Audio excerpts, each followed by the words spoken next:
Class 11th।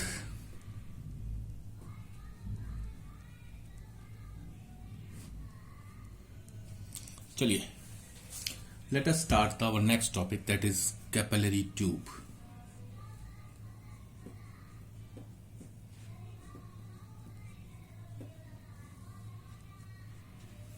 ये क्या है? It is a tube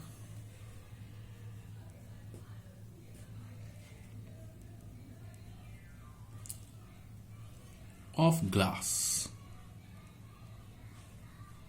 with very fine bore and opened at both end। एक glass की बनी ट्यूब होती है, ठीक है। जैसे हमारे पास नॉर्मली पेन में रिफिल होता है ना, रिफिल इतनी पतली ही, इससे भी पतली लगा लीजिए तो ये तो फिर भी मोटा है हमारे पास, ठीक है। इससे भी हाफ पतली, हाफ से भी हाफ पतली एक ग्लास, इतनी पतली जितनी ये है, और बिल्कुल दोनों तरफ ओपन और फाइन बोर बराबर चौड़ाई की हमारे पास क्या होती है, एक ग्लास की बनी हुई ट्यूब होती है, जिसे हम क्या कहते हैं, कैपिलरी ट्यूब कहते हैं। क्या कहते हैं? Capillary tube. इसे आप अपनी लैब में, केमिस्ट्री की लैब में देख पाएंगे। और फाइन बोर और ओपन एट बोथ एंड, इसको हम कैपिलरी ट्यूब कहते हैं। अब इसकी एक कमाल की बात है, when it is dipped in H2 then its level will rise। मतलब क्या है, आपने H2O में एक कैपिलरी ट्यूब को डुबो दिया, डिप्ट कर दिया। ये कैपिलरी ट्यूब है, थोड़ा सा बड़ा मोटा करके दिखा दिया मैंने, दोनों तरफ से खुली हुई, ठीक है। तो क्या होगा, इसके अंदर लेवल क्या हो जाएगा, राइज हो जाएगा। और आपको पता है वाटर का लेवल इस तरीके से होता है, ठीक है, क्लियर है। और अगर इसी को आपने Hg के अंदर डिप कर दिया, क्या कर दिया, Hg के अंदर डिप कर दिया, तो कमाल की बात देखिएगा, अगर Hg का लेवल इतना है तो इसके अंदर इतना ही लेवल होगा हमारे पास, लेवल विल ड्रॉप। ये H2O केस, ये Hg केस, ठीक है, क्लियर। तो rise while in Hg the level of Hg will fall. Hg का लेवल क्या हो जाएगा, फॉल हो जाएगा। हमारी डेली लाइफ में एग्जांपल है इसके, एक लाइन और लीजिए, this rise and fall in level of liquid by a capillary tube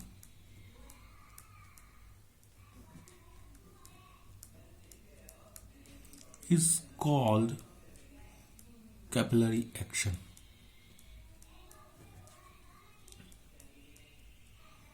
is called capillary action. उसे हम क्या कहते हैं, कैपिलरी एक्शन कहते हैं। एग्जाम्पल ऑफ कैपिलरी एक्शन क्या है भाई हमारे पास। नंबर 1, आपने देखा ना, दिया बाती, लैंप। लैंप में क्या होता है आपके, नॉर्मली हम लैंप पुराने टाइम में घरों में बनाते थे, एक बोतल लेते थे, एक बोतल में ऐसे करके हम क्या करते थे, उस बोतल में एक ऑयल डालते थे, ठीक है, एक पतली सी बत्ती लेते थे और उस बत्ती को ऐसे छेद करके यहाँ तक ले आते थे और वो बत्ती आग लगाते थे, जलती रहती थी। तो इस बत्ती में ना लेवल ऑफ लिक्विड राइज होता है। कैसे, ये थोड़ी बड़ी पत्ती होती है ना, ये विक, इसको विक बोलते हैं, WIC के विक, ठीक है। तो हमारे पास क्या होता है, इसके अंदर पतली पतली कैपिलरी ट्यूब्स होती हैं, पतली पतली कैपिलरी ट्यूब्स, पतली पतली। उन पतली पतली कैपिलरी ट्यूब में क्या होता है, जैसे ही उनके कांटेक्ट में क्या आता है हमारे पास, ऑयल आता है, ऑयल लेवल ऑफ ऑयल ऊपर चलता है, ऊपर चढ़ता है तो ऊपर तक चला जाता है और फिर हमें उससे लाइट प्राप्त होती है, लाइट मिलती है। The oil rise in the wick of a lamp by the capillary action, by the capillary action. Second, a towel soaks यानी सोखना, water on account of it, इसी के बेस पर हम क्या करते हैं,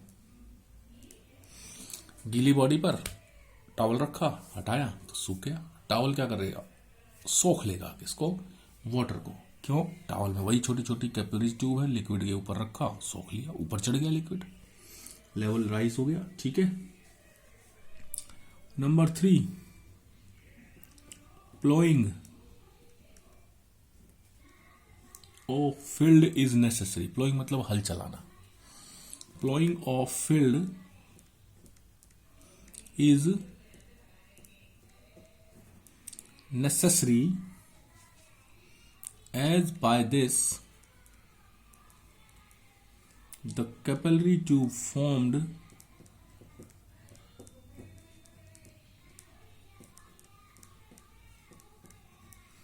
in soil are broken।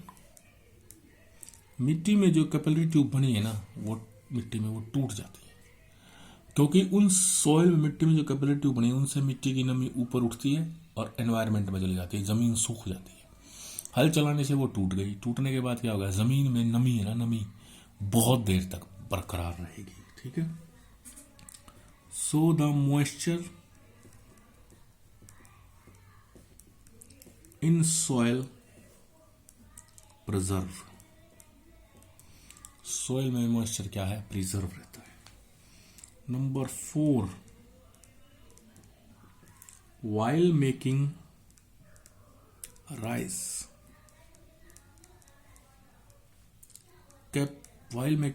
capillaries are formed in it. From these, water rise and turns in the vapors. By this formation, rice will be boiled uniformly. इस process से rice क्या है, यूनिफॉर्मली बॉइल्ड होते हैं। आप राइस बनाओगे तो आप देखेंगे कि उसमें क्या होता है, धीरे धीरे कैपिलरीज बन जाती हैं, जिनमें से आप नीचे से वाटर ऊपर लेवल ऊपर उठेगा, उन कैपिलरीज में से भाप में बदल जाएगा और वो ऊपर उठता उठता धीरे धीरे सारे लेवल, सारे चावल को लगातार अच्छे से पकाता जाएगा। ठीक है। अब क्वेश्चन ये है कि अगर हमने कैपिलरी ट्यूब को डुबो दिया लिक्विड में, वाटर में, तो ऊपर उठता गया, ऊपर उठता गया, ऊपर उठता गया, लेवल कहां तक ऊपर उठेगा, ये है question. Eight which point the level will stop, या ये कैपिलरी ट्यूब के ऊपर से होके ओवरफ्लो हो जाएगा, ऐसा होगा क्या। ठीक है, ये निकालते हैं।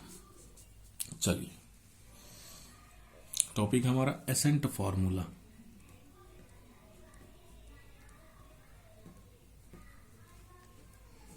या height of liquid in capillary tube. ठीक है, क्या है हमारे पास, देखिए हमने मान लीजिए एक कैपिलरी ट्यूब को किसी लिक्विड में डिप कर दिया। मैं थोड़ा सा बड़ा कैपिलरी ट्यूब बनाता हूं, बड़ा, सब चीजें क्लियर दिखाने के लिए। तो क्या होगा, level of liquid will rise in the capillary tube, level of liquid will rise and upper shape will be like this. ऐसी होगी, ठीक है। अब देखिए हमारे पास क्या होगा, इस वाले मॉलिक्यूल पर सभी मॉलिक्यूल नीचे की तरफ एक फोर्स लगाएंगे, cohesive force due to surface tension लगेगा, surface tension T, cohesive force लग गया।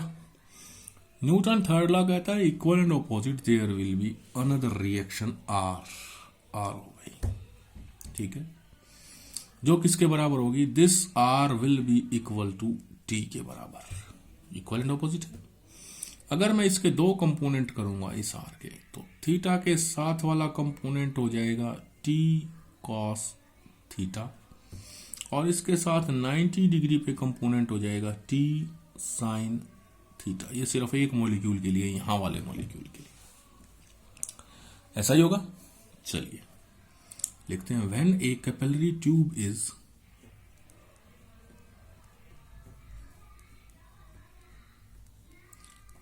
dipped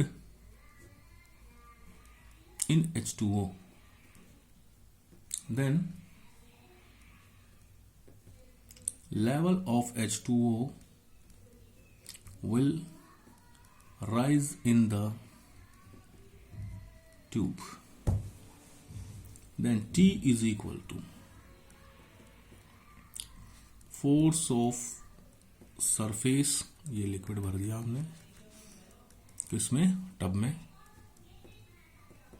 सरफेस टेंशन, ठीक है, on liquid molecule,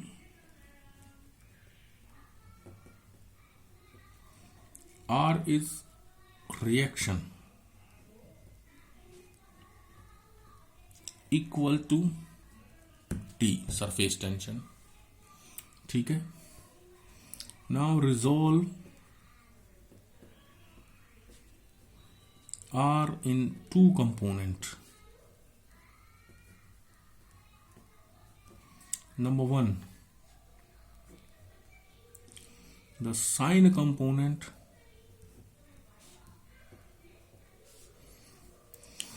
t sine theta, t sine theta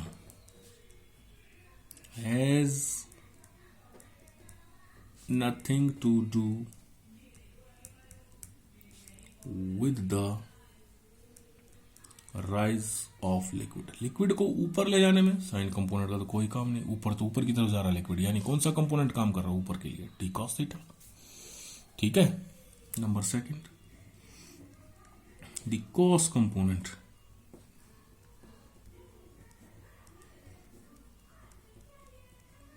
T cos theta will rise the liquid upward in the capillary tube. अब समझ में आया कि लेवल ऑफ लिक्विड ऊपर क्यों जाता है, क्योंकि टी कॉस थीटा कंपोनेंट एक लग रहा है मॉलिक्यूल पर। अब ये टी कॉस थीटा कंपोनेंट तो सरफेस पर जितने भी मॉलिक्यूल है सब पर लग रहा है ना, ठीक है। As T is equal to F by L, surface tension force by L है। हमारे पास ऊपर की तरफ कंपोनेंट है T cos theta is equal to F by L, it implies F is equal to T cos theta into में L, L यानी पूरी लेंथ पर। अब टी कॉस थीटा यहां वाले, अब कैपिलरी ट्यूब तो कैसी है, गोल है, तो पूरे गोल वाले हिस्से पर लग रहा है ना टी कॉस थीटा, लग रहा है पूरे गोल वाले की पूरी लेंथ कितनी हो गई, 2 पाई आर ही होगी ना। तो टोटल फोर्स कितना हो गया, टी कॉस थीटा इंटू में 2 पाई आर। ये हो गया फोर्स जो क्या कर रहा है, लिक्विड को ऊपर लेकर जा रहा है। एक पर टी कॉस थीटा और सभी मॉलिक्यूल पर कितना लग गया, टी कॉस थीटा इंटू में 2 pi R. So upward force responsible for lifting liquid is equal to 2 pi r t cos theta। Clear है, बोलिए। अब ये लिक्विड का लेवल एक जगह पर जाकर रुक क्यों जाता है, है भाई। अब देखिए, मान लीजिए ये जाकर ये एच हाइट पर जाकर लिक्विड का लेवल रुक गया। ठीक है, क्यों रुक गया? क्योंकि जैसे जैसे इसमें लिक्विड ऊपर जाता है वैसे वैसे लिक्विड का वेट भी तो बढ़ता है डाउनवर्ड। अपवर्ड फोर्स कितना हो गया आपके पास? 2 pi R T cos theta. अब इसमें किसमें हमारे पास इस कैपिलरी ट्यूब में लिक्विड ऊपर जा रहा है, तो जितना ऊपर जाता जाएगा वैसे वैसे कैपिलरी ट्यूब में डाउनवर्ड फोर्स, डाउनवर्ड वेट बढ़ता जाएगा। जहां पर भी डाउनवर्ड वेट लिक्विड का इतना लिक्विड हो जाए कि उसका डाउनवर्ड वेट और ऊपर की तरफ फोर्स दोनों सेम हो जाए, वहां पर क्या हो जाएगा? लिक्विड का लेवल रुक जाएगा। ठीक है, ऐसा ही होगा। तो हमें क्या पता चला है? So the level of liquid will rise up to that height where, जहां पर upward force on liquid will become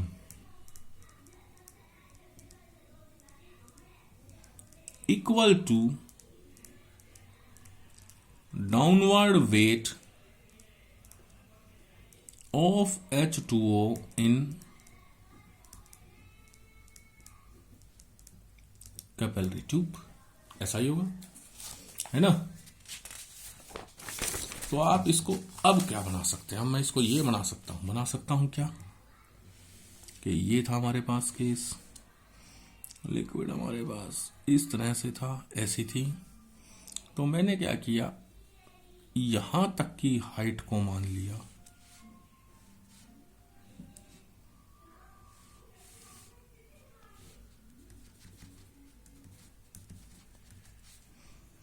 H height.